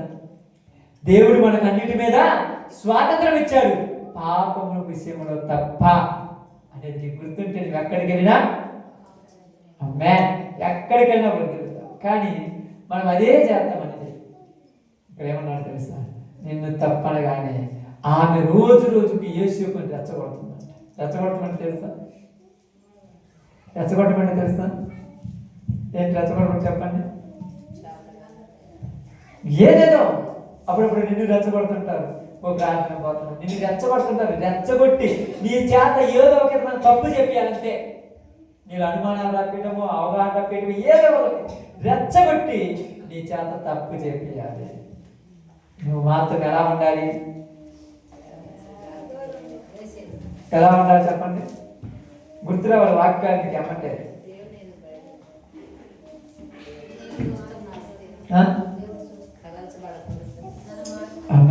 ఎలా ఉండాలంటే పాము వలె వివేకమును కలిగి పావురం వలె నిష్కలంకులుగా ఉండాలి. పాము ఎంత వివేకం అంటే తెలుసా? వివేకం అంటే ఏంది? ఎటువైపు నుంచి ఏమవుతున్న జాగ్రత్త ఉంటుంది. పావురము నిష్కలంకముగా ఉంటుంది, ఏ కలంకం లేదు పావు. ఎంత బాగుంటుంది. యేసుప్రభు చెప్పిన అధిక వాక్యాలు గుర్తు తెచ్చుకోమని చెప్పారు మిమ్మల్ని. పాము వలె వివేకం, ఏ వైపు నుంచి వస్తుందో అవగాహన ఉన్నాడు, ఎక్కడ కూడా పొరపాటు చేయకుండా జాగ్రత్తగా ఉన్నాడు. ఇది కత్తి మీద సామంటేది, ఎక్కడి నుంచి తప్పు వస్తుందో రెడీగా ఉన్నాడు. మళ్ళా అవగాహన లేకుండా పాపం కూడా పడలేదు. పాము వలె వివేకం కలిగి పావులు నిష్కలంకం. అందుకే చాలాసార్లు చెప్తుంటాడు, మనమున్న ఈ ప్రపంచంలో చుట్టుపక్కల నుంచి మన మీదకి ఏదో ఒక విధంగా నింద తెప్పియాలని, ఏదో రకంగా రెచ్చగొట్టాలి, ఏదో ఒక విధంగా పాపంలో పనిచేయాలని, ఏదో రకంగా ఎవరి మీద లేనిపోని దురభిప్రాయం మనం కలిగించాలని చుట్టుపక్కల నుంచి మన మీద వస్తున్నా మనం జాగ్రత్తగా ఉండాలి. ఇది తెలుసా తెలియదు? మీ వాళ్ళే మనవాళ్ళే మనకేం చెప్తారు తెలుసా? ప్రార్థన దేవుళ్ళలో ఉన్నాడు, ఇంకొక దేవుళ్ళలో ఉన్నాడు కదా, ఎట్టాటోళ్ళు అట్టటోళ్ళు చెప్తుంటారు. నువ్వు అక్కడ పొరపాటు మాట తీసి అవును కరెక్ట్ ఎట్టాటోడు అన్నవా, అదే విషయం వాళ్ళు చెప్పేస్తాను నేను ఎట్లా అన్నారని. కాబట్టి ఎక్కడ ఏమి నోరు కదపకూడదు, అసలు ఏది మాట్లాడకూడదు. పాము వలే వివేకము కలిగి ఉండాలి. పావులు వలే మనం అనుకుంటాం మనోళ్ళు ఎక్కడ సపోర్ట్. మీ వాళ్ళు కదా ఎవరమ్మ? మీ వాళ్ళు మీ అన్నోళ్ళ, మీ తమ్ముళ్ళ, మీ అక్కోళ్ళ, మీ చెల్లెళ్ళ, మీ బంధువులా? ఎవరు లేరు. ఏసేపుకే సొంత బంధువులే పాడోళ్ళు కాకపోరు. నీకు కదా ఇక్కడ దేవుడి మీద నువ్వు ఎందుకు తెలుసా? నువ్వు ఒక పొరపాటు నాకు చెప్పిన మాట అప్పుడప్పుడు ఏమంటావు, అవును అలానే నాకు తెలుసు, రాత్రి కూర్చున్నప్పుడు కూడా చూస్తాగా అట్టెట్టుంటారు ఇలా అంటారు అని అన్నవా పోయి చెప్తారు. నీ గురించి మాట్లాడాలి. వాళ్ళేం ప్రార్థన పోయేవాళ్ళు. ఇప్పుడు మీ ఇద్దరికి మళ్ళా బాగా ఎంత డేంజర్ వాడు, ఎంత డేంజర్ తెలుసా? అందుకని యేసేపు నోరెత్తి ఒక్క మాటైనా మాట్లాడకుండా మౌనంగా ఇంటూ ముందుకు పోతున్నాడు. నోరెత్తావా నోటిలో నుంచి వచ్చేది డేంజర్. సమాధానం చెప్పలేదంటే ఏం చెప్తావు? సమాధానం చెప్పు. మేమకేం సమాధానం చెప్పాలి? ఏమని చెప్పాలి? అమ్మా ఇది కరెక్ట్ కాదు, ఇది కరెక్ట్ కాదు, అంతకుమించి అని చెబుతా. ఏం చెప్పిన ఏమవుద్ది? ఏం చెప్పిన ఏమవుద్ది? టెక్నాలజీ పెరిగిందిగా, రికార్డు చేసి మరీ ఇనిపిస్తారు. రికార్డు చేసి మరీ ఇనిపిస్తారు తెలుసా? ఆ రికార్డ్ చేసి ఇంపుతారు. ఈ రోజులలో సెల్ ఫోన్లు ఉన్నాయంటే ఆ రోజులలో అప్పుడు ఇంకా పెద్ద సెల్ ఫోన్లు ఉన్నాయి. ఇప్పుడు నెట్వర్క్, అప్పుడు నెట్వర్క్ లేని సెల్ ఫోన్లు ఉన్నాయి. ప్రూఫ్లు కావాలంటే ఏసేపుతో ప్రూఫ్ తెచ్చిదా? పోతే భార్య ప్రూఫ్ తేడా. ఆ ప్రూఫ్ తెచ్చిన తర్వాత నమ్మకుండా ఉండరు. ఈరోజు రికార్డు ఉంది, రికార్డులు అయిపోయినాయి. అయితే నువ్వు అంటున్నప్పుడు బైబిల్ ఏం చెప్తుంది? దేవుడు ఏమన్నాడు? ఇదిగో మీ మీద నేను సాక్షులుగా భూమిని ఆకాశాన్ని ఇచ్చాను. అప్పుడప్పుడు పెద్దలు ఏమంటారు తెలుసా? మాట్లాడతారు, చిన్న మాట్లాడంటారు. ఎందుకు? వాళ్ళకి సేవలు ఉంటాయి. అవును మరి గోడ కూడా నీ మీద సాక్ష్యం చెప్తారు. చాలా మంది అంటుంటారు అప్పుడప్పుడు, కొంతమంది వాళ్ళ గురించి అనుకుంటారు మేము అనుకోని ఇలా తెలియదు అనుకుంటారు. నువ్వు అనుకున్న ప్రతి ఒక్కటే తెలుసు, కానీ నిన్ను మరలా ఏమనలేదంటారు. ధన్యుడు యేసేపు మీద వాళ్ళు ఎన్ని అనుకున్నారు అన్నీ తెలుసు, కానీ యేసేపు ఒక మాట అన్నాడా? అందుకే దేవుడు తోడు ఉన్నాడు. ఇప్పుడు నీ గురించి నా గురించి ఒకళ్ళు తప్పుగా అనుకుంటున్నారంటే మనకు తెలుసు, అయినా కూడా ఒక మాట కూడా అనకూడదు. ఎందుకు తెలుసా? మన తోడు ఎవరున్నాడు? సమయం వచ్చినప్పుడు సమాధానం చెప్తాడు ఆయన. నువ్వు సమాధానం చేస్తే ఇప్పుడు ఉదాహరణకు నన్ను తప్పుటోడు అన్నాడు, నేను ప్రూవ్ చేసుకోవాలంటే ఏం నిరూపించుకోవాలి చెప్పండి? మౌనమే సమాధానం. మన మౌనమే అంగీకారం. కరెక్ట్, నువ్వు తల వచ్చినట్టే నువ్వు అంగీకరించినట్టే స్థాయి వచ్చినప్పుడు సమాధానాలు బయటపడతాయి. ఈ రోజు రావచ్చు, రేపు రావచ్చు, 10 సంవత్సరాలకు రావచ్చు, 20 సంవత్సరాలకు రావచ్చు. సమయం వచ్చేంత వరకు ఓపికతో ఉన్నాడు గొప్పవాడు. అందుకే బైబిల్ ఏమిటి? అంతవరకు ఓర్చుకునే వాడే సమయం వచ్చేంత వరకు ఎదురు చూడాలి. తొందరపాటు వాళ్ళకి ఇప్పుడు యేసేపు పాపము తొందరపడి ఉంటే వాళ్ళకి నేను తప్పు చేయలేదు ప్రూఫ్లు చూపెడతానంటే నమ్ముతురా? ఎందుకంటే రికార్డు ఉందాడ, ప్రూఫ్ పర్ఫెక్ట్ ఉంది. ఇప్పుడు వెంటనే యేసేపు తొందర పెడుతున్నా కూడా యేసేపు చూడండి అక్కడ రాబడింది. ఏం రాబడింది? 10వ వచనం చదవండి. అతడు దినదినము ఆమె యేసేపుతో మాట్లాడుతున్నది, కానీ అతడు ఆమెతో సైనించుడికైనను ఆమెతో నుండుడికైనను ఆమె మాట విన్నవాడు కాడు. అట్లుండగా ఒకనాడు అతడు తన పని మీద ఇంటి లోపలికి వెళ్ళినప్పుడు ఇంటి మనుషులలో ఎవరునూ లేరు. అవకాశాలు ఎవరికి వస్తాయి? ఎవరికి వస్తాయి? అవకాశాలు ఎవరికి వస్తాయి? దెయ్యాలకే వస్తాయి. దెయ్యాలకు వస్తాయి. యేసు ప్రభు ఒక్కడు ప్రార్థన చేసుకోవడానికి పోయినప్పుడు ఇస్కరియోతు యోధా చేసుకొచ్చాడు, ఒక్కడు ఉంటాడు. ఇప్పుడు రాండి, నీ పని మీద నువ్వు ఉంటావు, నువ్వు ఎన్ని పడుచుకుంటే నీ పని జరుగుద్దా? నీ పని మీద వెళ్ళిపోతావు. ఈ టైం చూసి వచ్చేస్తాడు, టైం చూసి వచ్చేస్తాడు. పని ఏం చేస్తావు? ఏం చేస్తామ్మా?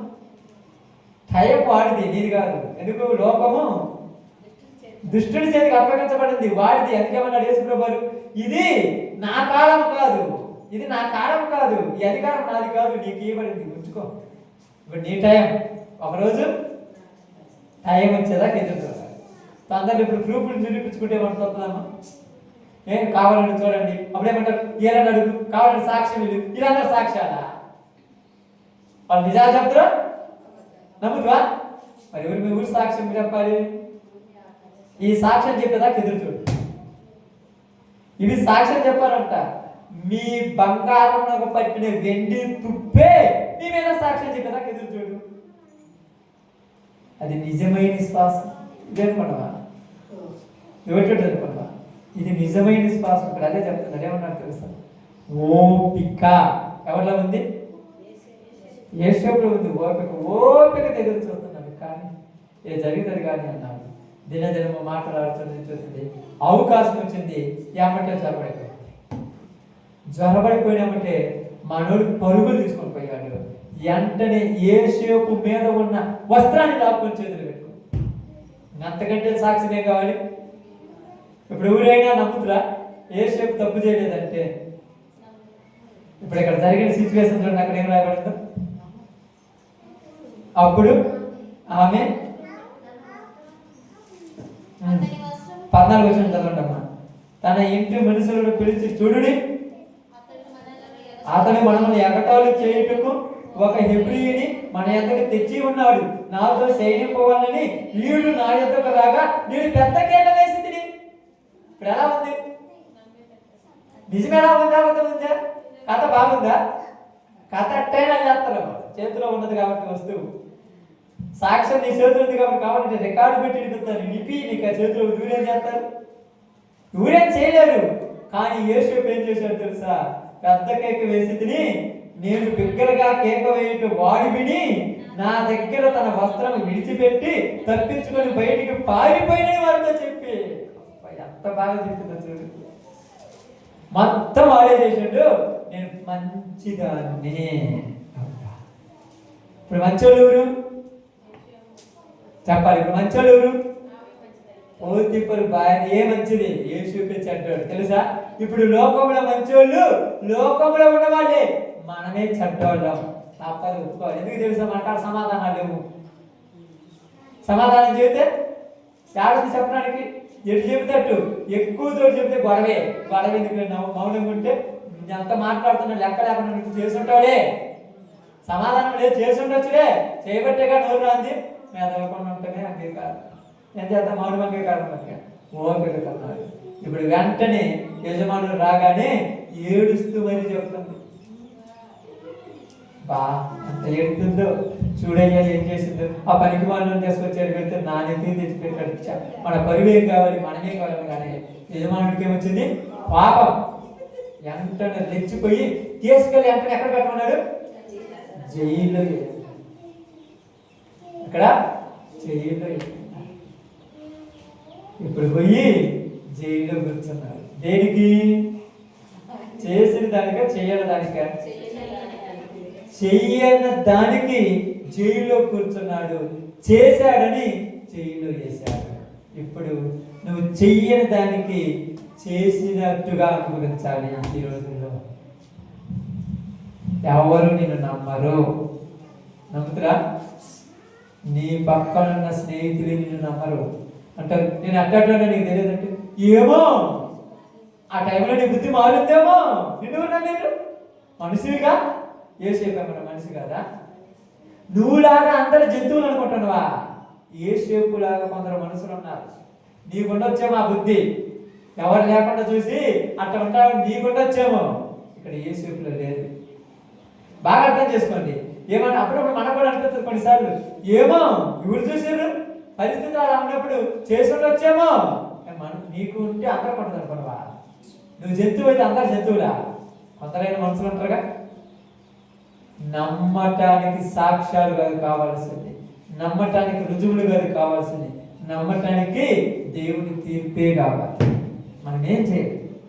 దేవుడు ఒక రోజు ఉన్నది, ఆ రోజు తగిన వానికి వాని క్రియల చొప్పున ఫలమిచ్చేవాడు.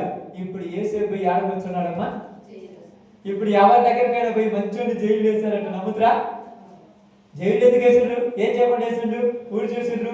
నా చేతిలో వస్త్రం కూడా ఉంది, ఊరు నమ్ముతురాలను అంత లేదు. ఏం చేయాలి?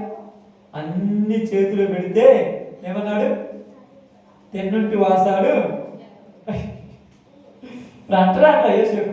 ఈ రోజు లేదు మన ఊరి నమ్ముతుంది యేసేపు. చెప్పండి, ఈ చరిత్ర మొత్తం తెలియకుండా యేసేపు ఈ రోజులో మన దగ్గర నమ్ముతామా? 2 సంవత్సరాలు ఉన్నారమ్మా. ఎన్ని సంవత్సరాలు? 2 సంవత్సరాలు మనోడు ఏం చేస్తున్నాడు? దేవుడి మాట కోసం ఎదురు చూస్తున్నాడు. దేవుడు తగిన సమయం వచ్చినప్పుడు, మా తల్లి గర్భంలో నన్ను పండుకాడు, తగిన సమయం వచ్చినప్పుడు నన్ను బయటికి తీసుకొస్తాను. నేను ఎందుకు వరకు తొందరపడటం? ఈరోజు మనం ఏమనుకుంటాం, నేను కరెక్టో కాదో నిరూపిస్తున్నాను. యాడ్ నిరూపించుకుంటాను. నీకు ఒక్కలైనా నీకు సాక్ష్యం చెప్పాలి, తీసుకుని చూపెడతాడా? నువ్వు నిజం చేసినా, నువ్వు కరెక్ట్గా ఉన్నా నేను మంచోళ్ళు అంటారు. చెప్పలేము, మనుషులు కదా. ఒకవేళ ఉండొచ్చేమో ఆలోచన, ఉండొచ్చేమో స్వభావం, ఉండొచ్చేమో బుద్ధి. మనం ఏం చేద్దాం? ఓకేలే, పొరపాటు అనేది లేదు, ఊరేం చేస్తాంటారులే, పోతే పని నిజాన్ని చట కాకు అంటే నువ్వు చెయ్యకపోతే ఎంత నీకెళ్ళి మాట్లాడేట్టు ఎంతకంటారు. జీవితము కత్తి మీద సాము లాంటిది. ఏ వైపు నుంచి అయినా శత్రువు నీ మీదకి వస్తారు. అక్కడ తల్లిదండ్రులు కాడ చూసుకుంటే ఆ భార్యకు భర్త మీద ఏమవుతుంది, అక్క మీద అసూయ, భర్త మీద కోపం, తగాద. తర్వాత వచ్చిన తర్వాత అన్నలకు తమ్ముడి మీద అసూయ, కోపం, పగ. ఎవరికి? చంపారు. వాళ్ళ దృష్టిలో ఏమయ్యారు? చంపారనైతే చచ్చిపోయాడు. అందుకే కదా ఒక్కసారి కాకుండా ఒక్కసారి మా తమ్ముడు ఎక్కడ ఉన్నాడని ఎదిగారా? చచ్చిపోయారు. కానీ ఆ నుంచి మళ్ళా కొద్ది దూరం వచ్చిన తర్వాత సంతలో పెట్టి అమ్మేశారు. అమ్మేశ్వరు అమ్ముతున్నారు. ఎంత అమ్ముతున్నప్పుడు యేసు అంత సిగ్గుపడి ఉన్నారు. ఏందిరా నా బతికి రాగిపోయింది, నా విలువేంది, నా రేంజ్ ఏంది? అమ్మునాడు. చివరికి పూర్తి పరిధిలోకి వచ్చి 4 రోజులు సుఖం ఉందామనుకుంటే ఆడగొడక చివరికి మనవరికి ఆడదిష్టు, సరసాలు, ప్రశాంతం. ఈరోజు మనకు కూడా అంతే. కుటుంబంలో కలహాలు, కుటుంబంలో సోదరులు, అటు ఇటు పోతే మన చుట్టుపక్కల వాళ్ళు మనం చూసి అసూయపడేవాళ్ళు, మనం చూసి ఎవరు బాగుపడేవాళ్ళు. ఓకే పర్లేదు కొద్ది ముందుకు పోతే అంతా మన మీద నిందలేసేవాళ్ళు. ఎక్కడ మనకు ప్రశాంతత, ఎక్కడ ప్రశ్న. ఈరోజు యేషోబు యొక్క జీవితంలో కొంత భాగం మనం తెలుసుకున్నాం. ఈ కొంత భాగంలో మనకు అర్థం చేసుకుంది ఏంటంటే స్వంత వాళ్ళే మనకు శత్రువులు. అది గుర్తుపెట్టుకోండి సార్. మనకు వాళ్ళు శత్రువులు అయితే మనం వాళ్ళని ఏం చేయాలి? అబ్బాయి అది కష్టం కదా. యేసేపు అయితే ప్రేమిస్తారు, మన ఎందుకు ప్రేమిస్తారు? మనం యేసేపు కాదు కదా. యేసేపు కాదంటే నీకు ఎవరు తోడున్నాడు? యేసేపు అయితే నీకు దేవుడు తోడున్నాడు. దేవుడు తోడున్న మనుషుడు ఎక్కడ ఉన్నా దేవుడు వృత్తిలోనికి తీసుకొస్తాడు. ఓకే, మిగతా భాగం రేపు తెలియజేసుకుందాం. అందరు తల ఉంచండి, ప్రార్థన చేద్దాం. అందరూ ప్రార్థన పెట్టి స్తోత్రం.